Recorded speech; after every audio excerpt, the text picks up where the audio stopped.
విశాఖ మధురవాడలో సంచలనం రేకెత్తించిన ప్రేమోన్మాది దాడి ఘటనలో నిందితుడైనటువంటి నవీన్ ను ఇప్పటికే శ్రీకాకుళం జిల్లా బోర్జ పోలీస్ స్టేషన్ సమీపంలో పోలీసులు 6 బృందాలుగా గాలించి అక్కడ అదుపులోనికి తీసుకోవడం జరిగింది.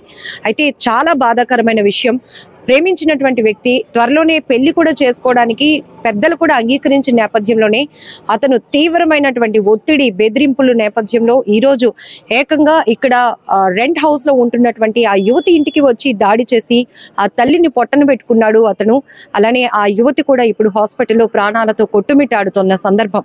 కానీ ఇక్కడ స్థానికంగా ఉన్న వాళ్ళు, ఘటనా స్థలంలో ఉన్న వాళ్ళు చెప్తున్నారు, ఒక ఎస్ఐ గారు ఆ అమ్మాయిని సమయానికి కాపాడి ఉండకపోతే ఇప్పటికే ఆమె కూడా ఈ ఘటనలో ఆ ప్రేమోన్మాది చేతిలో ప్రాణాలు పోగొట్టుకుని ఉండేది అని చెప్తున్నారు. ఇతనే ఆ ఎస్ఐ భాస్కర్ గారు. మీ అందరికీ గుర్తుండే ఉంటుంది, గత కొద్ది రోజుల క్రితం కూడా ఒక భర్త పైన అలిగినటువంటి ఒక మహిళ 4 అంతస్తుల మేడ పైకి వెళ్ళి అక్కడి నుంచి దూకేస్తానని బెదిరించినప్పుడు కూడా చాలా చాకచక్యంగా రెస్క్యూ చేసి సింగిల్ హ్యాండ్ తో ఆమెని పైకి లిఫ్ట్ చేసి ఆమె ప్రాణాలు కాపాడారు. ఇప్పుడు ఈ ప్రేమోన్మాది దాడి ఘటనలో కూడా ఆ యువతి ప్రాణాలతో ఇప్పటికీ ఉంది అంటే దానికి కారణం కూడా ఈ పోలీస్ ఆఫీసర్. ఒకసారి మాట్లాడదాం ఎస్ఐ గారితో. Great job sir. చాలా మంది చెప్తా ఉన్నారు మీ గురించి. ఏం జరిగింది సార్ మీరు వచ్చేటప్పటికి? మేము వచ్చేటప్పటికమ్మా అమ్మాయి ఇక్కడ పడి ఉంది, కిందన పడి ఉండడం చూసి మాకు కంప్లీట్గా అమ్మాయికి పేక దగ్గర కట్ చేసి, చేతి దగ్గర కట్ చేసి ఉన్నాయి. సో అమ్మాయి చూస్తే అసలు మాట్లాడలేని పరిస్థితి. సో ఇమ్మీడియట్గా మేము అప్పుడు అంబులెన్స్ కాల్ చేసిన టైం పట్టేటట్టుంది, కనీసం రావడానికి ఒక 20 మినిట్స్ పడుతుంది. అలాగే దగ్గరలో ఆటోలు కూడా అవైలబుల్గా లేదు. సరే ఇంకెందుకు మనం అమ్మాయిని మనమే తీసుకెళ్దాం అని చెప్పి మా స్టేషన్ సంబంధించిన హెడ్ కానిస్టేబుల్ విజయ్, నేను ఇద్దరం కూడా అమ్మాయిని ఇమీడియట్గా నా చేతుల మీద తీసుకొని అక్కడ ఉన్న క్లాత్తో మెడ దగ్గర గట్టిగా ఒత్తిపెట్టి, చేతి దగ్గర ఒత్తిపెట్టి మా వెహికల్ మీద డైరెక్ట్గా హాస్పిటల్ ఐసీయూలోకి వెహికల్ మీద తీసుకెళ్ళి అక్కడ అడ్మిట్ చేయడం జరిగింది. అడ్మిట్ చేసి ఇప్పుడు కొంచెం అమ్మాయి పరిస్థితి కొంచెం బాగానే ఉందని చెప్తున్నారు. ఫైనల్గా అల్టిమేట్గా ఏంటంటే మనం అవకాశం ఉన్నంత వరకు ఒకరిని సేవ్ చేయాలన్నటువంటి ఉద్దేశంతోనే ఈ పోలీస్ డిపార్ట్మెంట్లో ప్రతి ఒక్కరు కూడా తమ యొక్క విధిని నిర్వర్తించాలని అనుకుంటారు. దానిలో భాగంగానే నా విధిని నేను నిర్వర్తించాలని నేను అనుకుంటున్నాను. ఇప్పటికి మీ యూనిఫామ్ అయిన రక్తపు మార్కులు అంటే అమ్మాయిని ఎత్తుకున్నాను కదమ్మా, దుప్పటి చుట్టాను, అప్పటికి కూడా బయటికి బ్లడ్ వచ్చింది, నాకు కూడా అంటుకుంది. ఇది పెద్దదేం కాదు, ఒక ప్రాణం కన్నా ఇంకేది ఇంపార్టెంట్ కాదన్నది నా ఉద్దేశం. సార్, ప్రాణాపాయ స్థితిలో ప్రతి సెకండ్ కూడా చాలా గోల్డెన్ అవర్ అని మనం చెప్తా ఉంటాం. మీరు వచ్చినప్పటికీ ఇక్కడే ఇంకా రక్తపు మరకలు కూడా కనబడతా ఉన్నాయి. అదే సిచ్యువేషన్ ఇమీడియట్ గా ఇంకా అంబులెన్స్ కోసం వెయిట్ చేయడం కాకుండా విధి నిర్వహణలో మీరు ఎంత అలర్ట్ గా ఉంటారో మరొకసారి ప్రూవ్ చేస్తున్నారు. సో ఇక్కడికి వచ్చినప్పుడు మీరు సీన్ లోకి వెళ్ళినప్పుడు ఆ పరిస్థితి ఎట్లా ఉంది? అంటే మేము చూసినప్పుడు అసలు ఏం జరిగింది అనేది మాకు తెలియదు. ఫర్దర్గా అసలు ఏం జరిగింది, లేకపోతే అమ్మాయి సూసైడ్ చేసుకుందా, లేకపోతే ఎవరో వచ్చి చేశారా అనే విషయం కూడా తెలియదు. But what ever it is, ఏదైనప్పటికీ ముందు వాళ్ళని సేవ్ చేయడానికి మన ప్రయత్నం మనం చేయాలనే ఉద్దేశంలో భాగంగా మేము ఆ పని చేయడం జరిగింది. Thank you. ఐసీయూ దగ్గరికి మీరు లోపలికి డైరెక్ట్గా మేము వెహికల్ 2 వీలర్ కాబట్టి లోపలికి డైరెక్ట్ తీసుకెళ్ళిపోయి అక్కడ డాక్టర్ సిబ్బంది కూడా ఇమీడియట్గా స్పందించారు. అమ్మాయి అక్కడ అప్పటికీ కూడా ఊపిరి ఆడట్లేదు అంటే ఇమీడియట్గా ముందు ఆక్సిజన్ పెట్టించండి సార్, తర్వాత ఏదైనా చూద్దాం డాక్టర్ని కూడా రిక్వెస్ట్ చేశాను. వాళ్ళు కూడా ఇమీడియట్గా స్పందించారు. ఏదేమైనట్టుగా అమ్మాయి సేఫ్గా ఉంటే చాలా, అదర్వైజ్ ఇంకేం అవసరం. Really great job sir. ఎందుకంటే ఇది మీ జాబ్ అయినప్పటికీ కూడా ఇన్ టైంలో మీరు రెస్పాండ్ అయిన తీరు ఇక్కడ చూడొచ్చు. ఎస్ఐ చెప్తున్నట్టు భాస్కర్ గారు, ఆ క్షణంలో ఇంకా మాకు పూర్తిగా ఇక్కడ ఏం జరిగిందో కూడా తెలీదు. మాకు ఇన్ఫర్మేషన్ వచ్చింది ఇలా దాడి జరుగుతోంది, ఒక అమ్మాయి రక్తపు మడుగులో బయటికి రోడ్డు పైకి ఇంటి నుంచి బయటకు వచ్చి అక్కడ అమ్మాయి కుప్పకూలిపోయిందని ఇన్ఫర్మేషన్ రాగానే మేము ఇమీడియట్ గా ఇక్కడికి వచ్చాం కానిస్టేబుల్ తో సహా. ఆ టైంలో అంబులెన్స్ కూడా అందుబాటులో లేనప్పుడు కానిస్టేబుల్ తో పాటు నేను అమ్మాయిని నా 2 చేతులతో ఎత్తుకొని 2 వీలర్ పైన నేరుగా హాస్పిటల్, ఏదైతే లోకల్ గా ఉన్నటువంటి ఒక హాస్పిటల్ ఐసీయూకి నేరుగా 2 వీలర్ తో పాటు వెళ్ళడం వల్ల ఆ అమ్మాయి ఇప్పుడు సేఫ్, కాస్త ఆ అమ్మాయి ఆరోగ్యం కుదుటపడి ట్రీట్మెంట్ కి సహకరిస్తున్న సిచ్యువేషన్ వచ్చిందంటే గనక అది పోలీస్ ఆఫీసర్ చేసినటువంటి గొప్ప పని అని చెప్పొచ్చు ఖచ్చితంగా. ఏదేమైనా ప్రేమోన్మాది దాడి ఘటనలో 42 ఏళ్ల మహిళ, అంటే ఈ యువతి, ప్రేమించినటువంటి యువతి తల్లి అక్కడికక్కడే ప్రాణాలు కోల్పోయింది.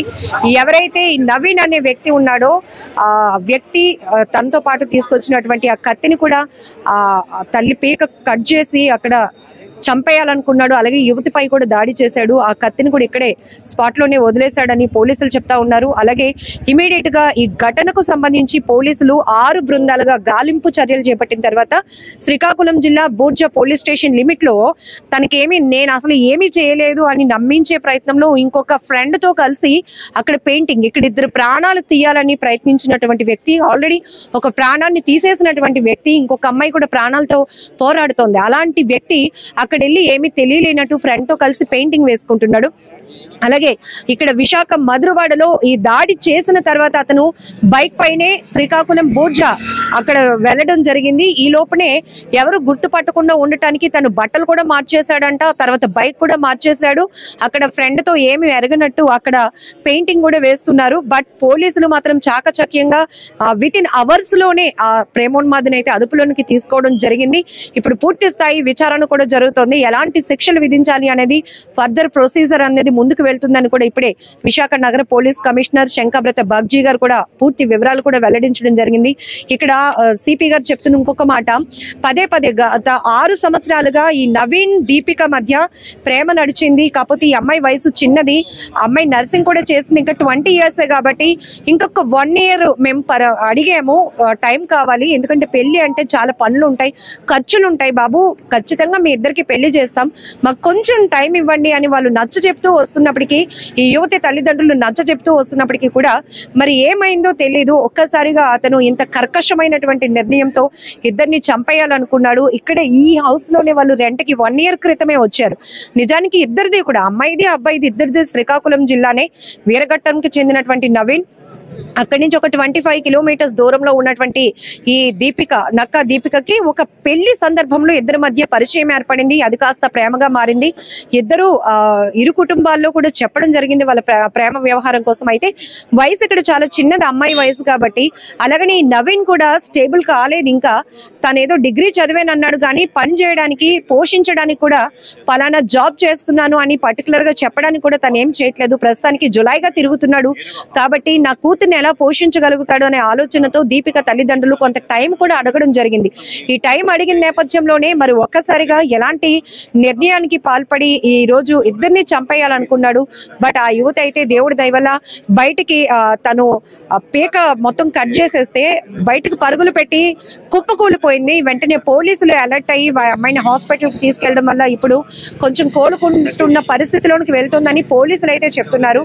మరి అమ్మాయి కోలుకోవాలని మనమందరం కూడా భగవంతుని ప్రార్థిద్దాం. బట్ ఇప్పుడైతే నవీన్ ని పోలీసులు అదుపులోనికి తీసుకున్నారు. ఎలాంటి శిక్ష అమలు కాబోతుందో కూడా ఇక్కడ చాలా మంది వెయిట్ చేస్తున్న పరిస్థితి అని కూడా చెప్పొచ్చు. బట్ ఇక్కడ కేవలం జులైగా తిరుగుతూ అర్ధాంతరంగా పెళ్లి చేసేయాలి అని ఒక తీవ్రమైన ఒత్తిడి, బెదిరింపుల వల్లే ఇదంతా కూడా జరిగిందని కూడా తెలుస్తా ఉంది. ఏదేమైనా ఇక్కడ లోకల్ గా ఉన్న వాళ్ళు కూడా చెప్తున్నారు, చాలా నిరుపేద కుటుంబం, శ్రీకాకుళం నుంచి ఇక్కడికి వచ్చారు. దీపికకు ఒక బ్రదర్ ఉన్నాడు, తను లోకల్ గా ఒక కాలేజ్ లో చదువుతున్నాడు. ఆ అబ్బాయి స్టడీస్ కోసం ఇక్కడికి వీళ్ళు వచ్చి 1 year అవుతుంది. ఇంతలోనే పెళ్లి చేద్దాం అనుకున్నటువంటి ఆ కుర్రాడు ఇట్లాంటి ఘాతుకానికి పాల్పడ్డాడు అని కూడా అందరూ ఒక్కసారిగా విస్తుపోయినటువంటి సందర్భం. ఏదేమైనా చాలా బాధాకరమైన విషయం ఈ ప్రేమోన్మాది దాడి ఘటన. బట్ దీపిక త్వరగా కోలుకోవాలని మనమందరం కూడా దేవుణ్ణి కోరుకుందాం. సొంత అక్క తంతరం, మేము ఉడా రోడ్డు వైపు ఉంటాము, శుద్ధగడ్డ అనేసి ఉంది కదా, అక్కడ ఉంటాం. నేను లేనమ్మా, నేను టౌన్ వెళ్ళాను. మా ఆయన వచ్చారు, మా పాప కడిగా నాన్న వచ్చారమ్మా అంటే భోజనం కంటే వచ్చారు కానీ ఏదో ఫోన్ వచ్చిందమ్మా, నాన్న వెళ్ళిపోయారు అర్జెంటుగా అన్నారు. సరేలే అనేసుకొని నేను ఇంకా అన్నం పెట్టుకుందామని కూర్చోను. ఈలోపు మా ఆయన ఫోన్ చేశారు. ఫోన్ చేసి ఏం మాట్లాడుతుంటే అతనికే తెలియదు, ఏటేటో మాట్లాడేస్తాను. ఏటైందండి ఇంకేటైంది, మీ అక్క చచ్చిపోయింది అనేసి అంట. అదేంటండి మా అక్క చచ్చిపోవడం ఏంటి అన్నాను. ఆడొచ్చి చంపేసి వెళ్ళిపోయాడు, పాపకు పొడిసేసి ఇక్కడ ఘాటెట్టేసి మీ అక్కకి చంపేశాడు అన్నాను. ఇంకా అలా ఫోన్ పెట్టేసి నేను అలాగ జుమంచిపోయి పడిపోయాను. తర్వాత ఫోన్ చేస్తే మళ్ళీ వచ్చాను నేను. మా పిన్ని వాళ్ళకి ఫోన్ చేశాను, వాళ్ళకి చెప్పాను. వాళ్ళకి చెప్పేసి ఇప్పుడు వచ్చాను నేను వాళ్ళు తీసుకొని. నేను వెళ్ళలేదండి, నేను చూడలేదు. అందుకే వీళ్ళకి ఫోన్ చేసి వెళ్ళి పిన్ని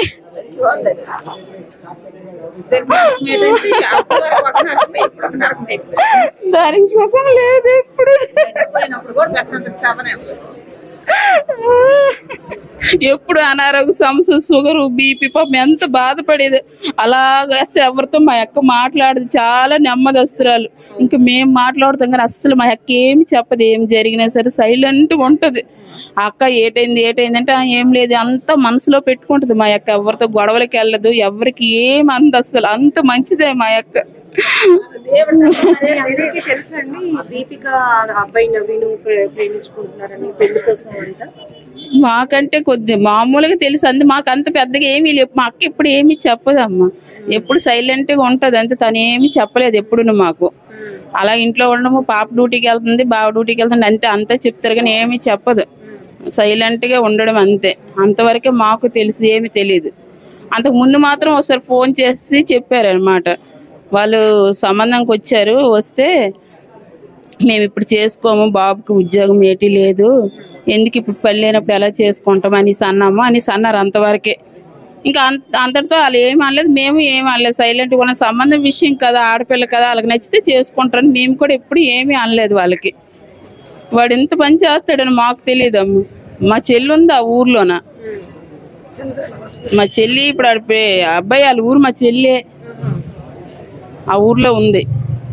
కానీ వాడు వెళ్ళంటాడు, మాకైతే తెలియదు. మేము వైజాగ్ ఎప్పటి నుంచి ఉంటున్నాం కదా, మాకు వాడి విషయాలు ఏమీ తెలియదు మాకు. వీళ్ళు మాకు ఎప్పుడు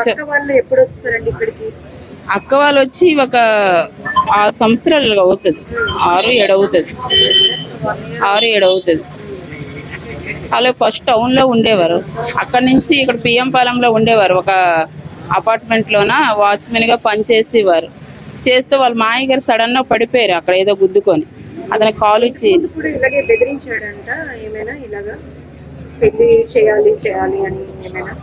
మాకైతే ఏ విషయం చెప్తున్నా మాకు ఏమి తెలియదమ్మా, ఆ విషయాలు ఏమి మాకు తెలియవు.